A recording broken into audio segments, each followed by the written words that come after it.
Welcome back. This is Dr. Eric Roden, physical therapist at Neurology Solutions, and on film is Lorna, physical therapy assistant. She's going to be helping us out today going through the demonstration as I narrate.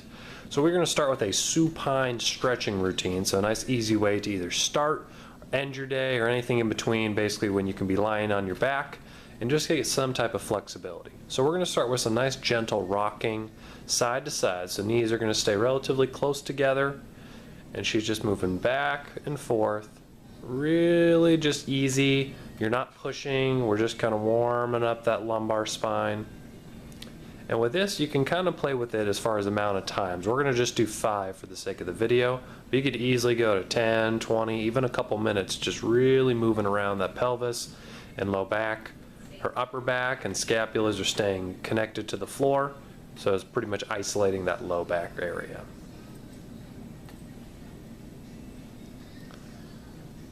Should be 3 each. She's breathing through it. That's going to be 4. And as you feel willing or able, you can go further, get a deeper stretch. But if you just want this as a little warm-up, that's completely fine. All right, so we're going to move on now to a little bit more of an intense stretch. So you just straighten out one of the legs. And then she's going to, again, do a rotational stretch. She's going to bring that right leg over the top and extend it out if she can. Some of you might not be able to do that. You may keep that knee bent. And as you can see, she's getting a great stretch through that top hamstring, glute, and even the side of the torso.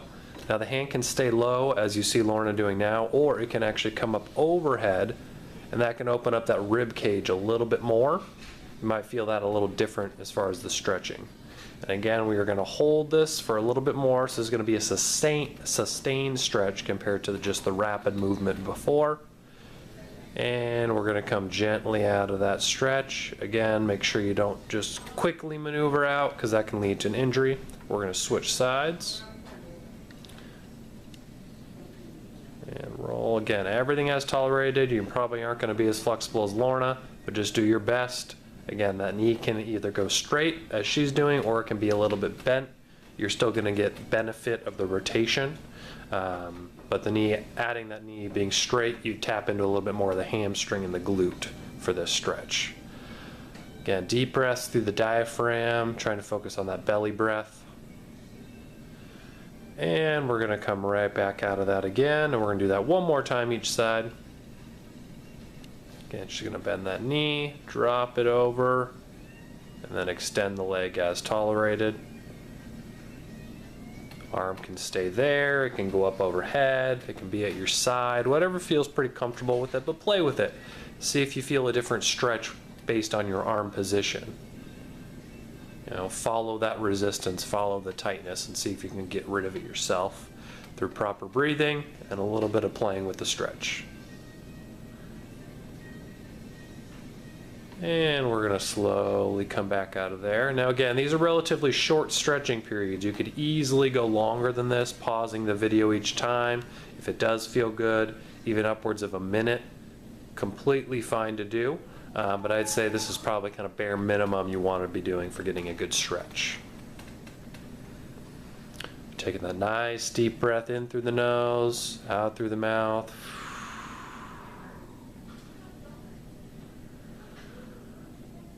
Alright, we're going to come back middle. So now that we've done a little rotation, we're just going to get a little bit of flexion. So we're going to do some knees to chest.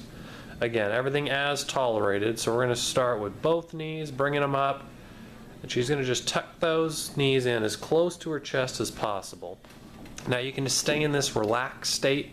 If you really want to wind up what's called your dura, which is basically in your spinal cord, you can actually try to tuck your head and try to bring that up towards your knees. Now that's a pretty intense stretch. Again, Lorna is pretty flexible, so you're not probably going to get that high. And then bring yourself back down, relax that head, and let's bring those legs back down to hook lying. Good. So version 2 is you're going to straighten out one leg, and we're going to just bring a single leg up to the chest, just like before. So this one, you really isolate the one side. You may even feel a stretch on the opposite side, that left front thigh, just because of the positioning that you're in. And we're going to switch sides.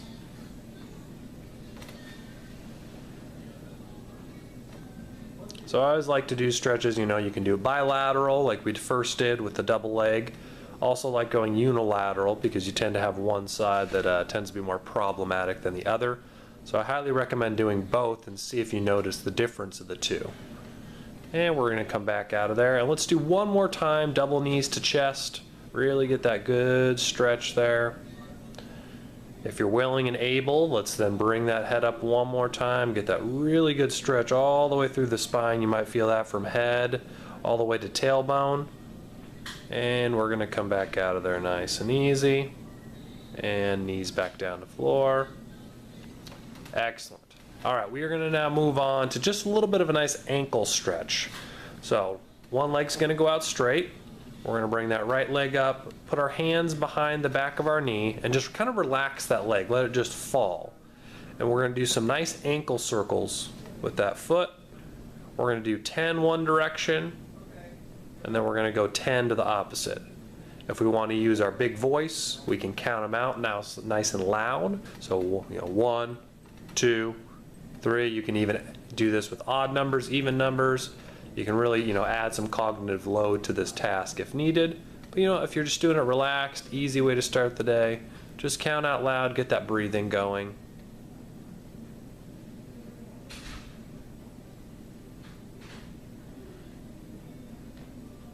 Doing great. And if this is a hard position to get into, you can also use a towel or a belt behind that knee and utilize the hands. So that way it's not as strenuous. And we're going to switch sides now. Bring up that left foot. Again, just let that leg completely relax. It's almost as your calf is kind of smushing down on those hands. And we're getting those nice ankle turns. You want to try to get as full range as possible. So don't try not to make them little baby circles. Make them really big. Get as much movement in those ankles as possible. The ankles tend to be a very stiff point in this patient population. So I highly encourage ankle mobility. It can really mess with your gait pattern. It can increase shuffling if you're stiff. You know, it's almost like you're walking around in boots. So make sure we keep those things mobile and flexible.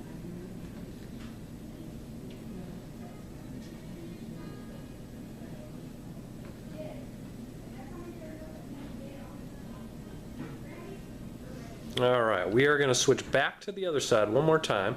Instead of doing ankle circles, we're now just going to do ankle pumps. So basically what's called plantar flexion and dorsiflexion.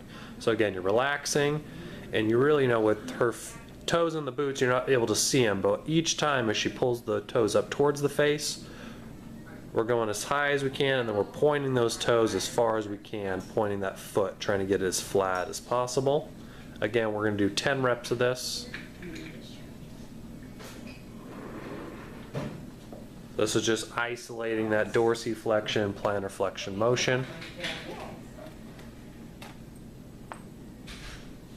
Excellent. All right, we're going to switch sides now.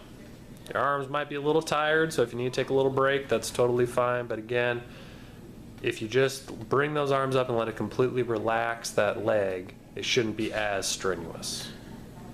Or utilize that towel or belt that I talked about around the back, so you don't have to strain so much with your arms. And full range of motion as you point and flex that foot. You might feel a little stretch in the calf or even in the front of the foot or in the shin, depending on where your stiff points are. Excellent. All right, we're now going to move on to a little bit more of a hamstring stretch. Okay, so we're going to go right back into one leg straight out. We're going to hook our hands behind there again. Now this time, she's going to basically slowly straighten that knee and bend that knee. So this one's going to be a little bit more dynamic in nature compared to a sustained hamstring stretch. But what we're doing is we're working a little bit what's called elasticity of the muscle. So, you know, think about like a rubber band stretching back and forth. So we're just warming up those legs. Now you may not get as high as her, that's fine. If you feel a lot of tension actually in your calf during this stretch, that means you might actually have a little bit of nerve tension. So try pointing the foot as you go up, and that can actually help reduce the strain in the calf. You should be feeling this primarily in the hamstrings, or basically the back of the thigh. And again, we're going to do about 10 of these, just nice in and out, easing that hamstring flexibility improving our overall rigidity. And we're going to switch sides. Again, up and down, nice and easy. And you can also play with the angle. Again, Lorna is pretty flexible. You may not be able to bring that leg up that high. If you're a little lower, maybe at 90 or even down there, you know, below 90. If you feel the stretch, then that's where you need to be. Work that range for now. And eventually your goal is to be able to get that knee as straight as possible, maintaining that tension you feel in the hamstring primarily.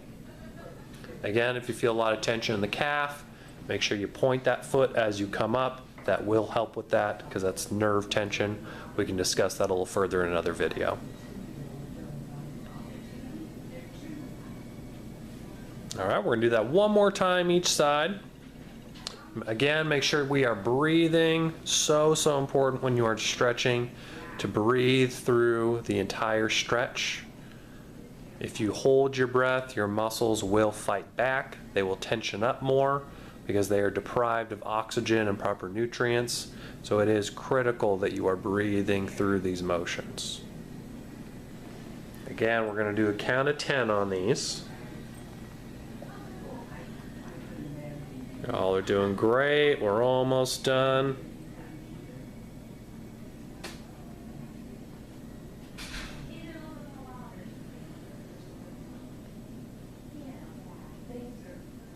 Keep it up. And last round here.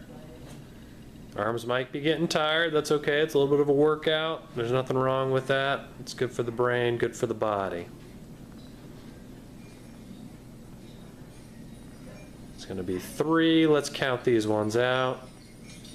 That's 4, 5,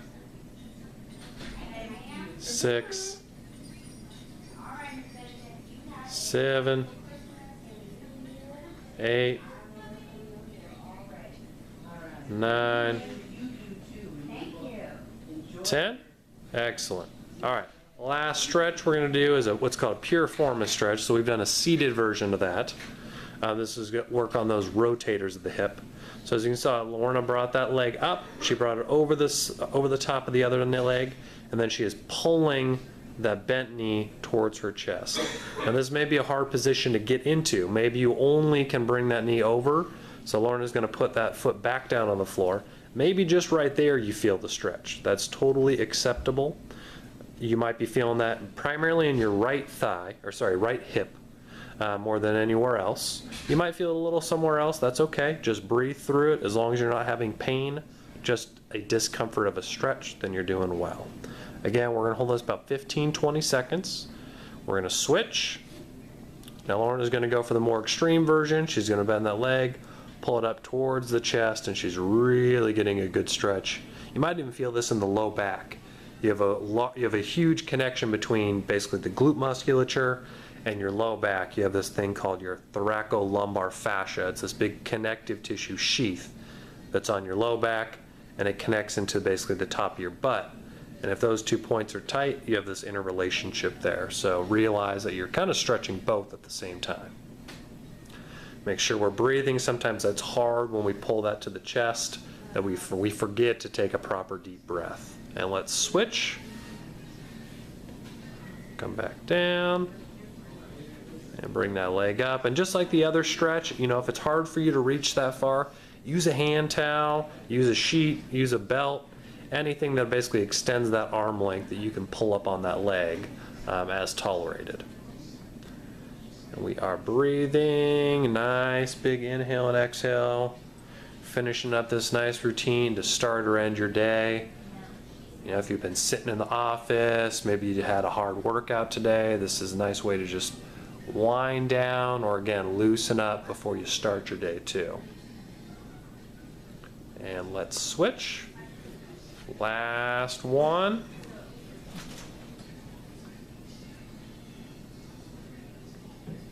Your legs should be feeling really nice by now. Ready to conquer the world or conquer your dreams, depending on when you're doing this. Or just to rejuvenate during the day. A little quick break in the middle of your day.